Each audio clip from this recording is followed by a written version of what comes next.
கதிரு, நம்ம தெரியாம வேற கிளாஸ்ல வந்து உட்காந்துட்டோமோ? இந்த கிளாஸ்ல பிள்ளைகளே இல்ல. ஆமால, அதான் எனக்கும் தெரியல. ஒருத்தரும் இல்லை, நம்ம மட்டும் தான் இருக்கோம். வசந்தே, உனக்காவது தெரியுமா?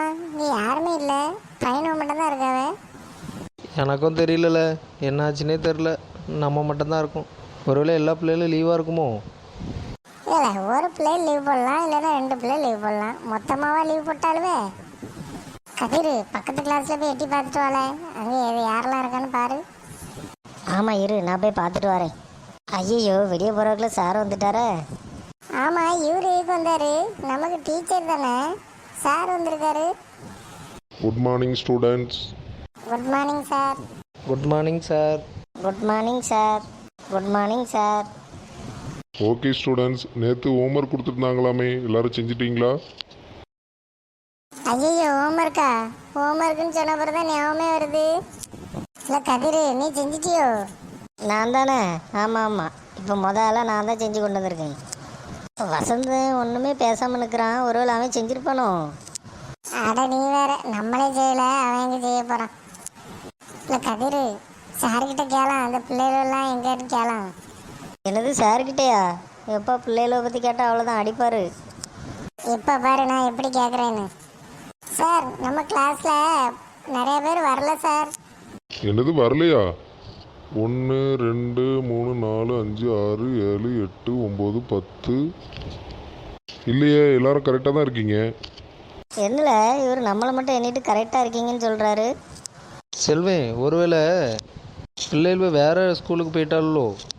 என்ன பசங்களா, ஹோம்ஒர்க் செஞ்சிட்டிங்களான்னு கேட்குறேன், ஒருத்தரும் ஒன்றும் சொல்ல மாட்டேறீங்க. ஹோம்ஒர்க் செய்யாதவங்களாம் எந்திரிச்சு நில்லுங்க. என்ன நீங்கள் 3 வரை ஏன் செய்யலை ஹோம்ஒர்க்கு? கதிரு, நீ எதுக்குடா செய்யலை? சார், செஞ்சுருந்தேன் சார், நோட்டை எடுத்துகிட்டு வராமல் வந்துட்டேன். நோட்டு எடுக்காமல் வந்தியா? அதுக்கு எதுக்கு வரணும்? வீட்டிலே இருந்துருக்கலாம்ல. செல்வேன், நீ எதுக்கு செய்யலை? சார், என் நோட்டையும் கதிட்ட தான் சார் கொடுத்து வச்சிருந்தேன், அதையும் மறந்து வச்சுட்டு வந்திருக்கான் சார். அது எப்படி 2 பேர் நோட்டும் ஒரே இடத்துல? இல்லை சார், நாங்கள் 2 பேரும் சேர்ந்து தான் ஹோம்ஒர்க் செஞ்சோம். வசந்தே, நம்ம பிள்ளைகள் எங்கே இருக்குன்னு கண்டுபிடிக்கிறதுக்கு ஒரு வழி இருக்கு. சார் இப்போ வந்துட்ட எதுக்கு ஹோம்ஒர்க் செய்யலன்னு கேட்பாவே. அப்போ நான் செஞ்சேன், நோட்டு பூ மாறிட்டு இருக்குன்னு சொல்லு. நான் எங்களை செஞ்சேன், செய்யவே இல்லையே. அடக்கு இருக்கா, செஞ்ச மாதிரி சொல்லு. அதுவும் பூ மாறிட்டு இருக்குன்னு சொல்கிறா. அவட்ட எப்படி கொடுத்தேன்னு கேட்டா? அப்படி கேட்டால் 2 பேரும் பக்கத்து வீடு தான் சார், 2 பேரும் சேர்ந்து தான் ஹோம்ஒர்க் செஞ்சோம் அப்படின்னு சொல்லு. சரி சரி, அடி விழாமல் இருந்தால் சரி தான்.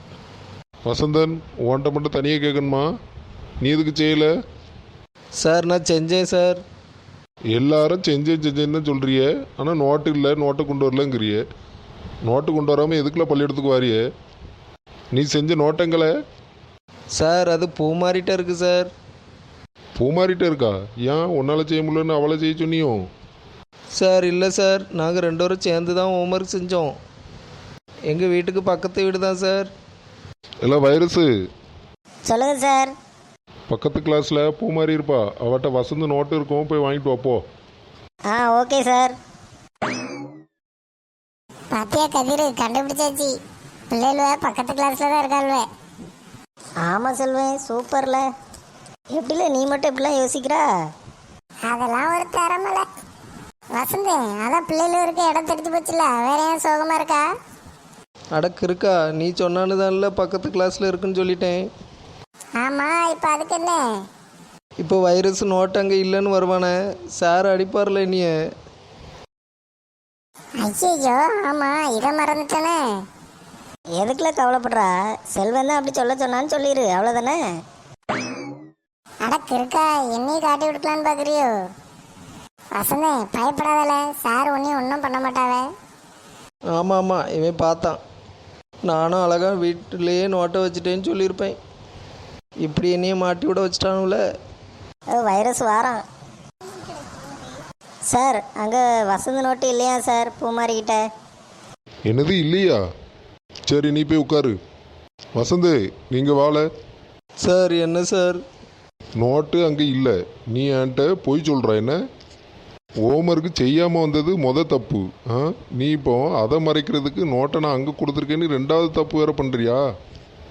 ஐயா செல்வன் இப்போ அவன் சொல்ல போகிறான், செல்வன் தான் அப்படி சொல்லான்ட்டு. என்ன பண்ண போறியோ தெரில. இனி நீ என் கிளாஸ்க்குள்ளே வரணும்னா உங்கள் அப்பா அம்மா யாரையாவது கூட்டிகிட்டு வந்துட்டு தான் இங்கே வரணும். போ, போய் முதல்ல போய் கூட்டிகிட்டு வா, போ. சார் சாரி சார், நான் இனிமேல் கரெக்டாக செய்வேன் சார். இப்போ நீ கூட்டிகிட்டு வரலையோ உன்னை எச்எம்ல தான் போய் பார்க்க சொல்லணும். கூட்டிகிட்டு வரேன் சார். என்னல செல்வன், வசந்தனை இப்படி வீட்டுக்கு அனுப்பிட்டாவே, நீ ஜாலியாக சிரிச்சுக்கிட்டு இருக்கா? இல்லை அவன் அன்னைக்கு சாக்லேட் தின்னுட்டு இருந்தான் பார்த்துக்க, கேட்டேன் தரமாட்டேன்ட்டான். அதுக்கு தான் இப்படி மாட்டி விட்டேன். அட பாவி, சாக்லேட் கொடுக்கலன்றதுக்காக இப்படியா பண்ணுவான்? நம்ம தின்னுட்டு இருக்கும்போது தெரியாமல் கூட தரமாட்டேன்னு சொல்லிடக்கூடாதுப்பா. சரி செல்வன், இவ்வளோ பண்ணுறால சார்கிட்டே கேளு, பிள்ளைகளும் ஏன் அந்த பக்கத்து கிளாஸில் இருக்குன்ட்டு. அவ்வளோதானே, இரு நானே கேட்குறேன். சார் கதிர் கேட்க சொன்னா பிள்ளைகளும் எதுக்கு பக்கத்து கிளாஸில் இருக்குன்னு கேட்குறான் சார். அட பணங்க மண்டையா, என்னைக்கு இப்படி மாட்டி விட்டுட்டான்? என்ன கதிர், பிள்ளைகளும் இல்லாமல் இருக்க முடியலையோ? ஆ, பிள்ளைகளும் பார்த்துக்கிட்டே இருக்கணுமோ? ஸ்கூலுக்கு படிக்க வரியா, எதுக்கு வரா? ஐயோ ஐயோ, மாட்டி விட்டுட்டு சிரிக்கியாச்சியா? சார் நான் இல்லை சார், நான் கேட்கல. சார் பாருங்க சார், அவனே முறைச்சு பார்க்கான். சொல்லிருங்க சார், பிள்ளைகளும் எதுக்கு சார் அங்கே இருக்கு? என்னது முறைச்சி பார்க்கணா? சார் வலிக்குது சார், நான் அப்படிலாம் சொல்லவே இல்லை சார், வலிக்குது சார், விட்டுருங்க சார். நபரு ஒழுங்காக இருக்கணும்னா இருங்க, இல்லைன்னா எல்லாரும் வெளியே போய் முழங்கால் போட வச்சிருவேன், பார்த்துக்கிடுங்க. இதை பாருங்க, பிள்ளைகளெல்லாம் இனி இங்கே வராது, அது பக்கத்து கிளாஸ் தான். பிள்ளைகளையும் பையனுலையும் தனியாக பிரிச்சாச்சு. என்னது பிரிச்சிட்டீங்களா? பிரிச்சிட்டீங்களா?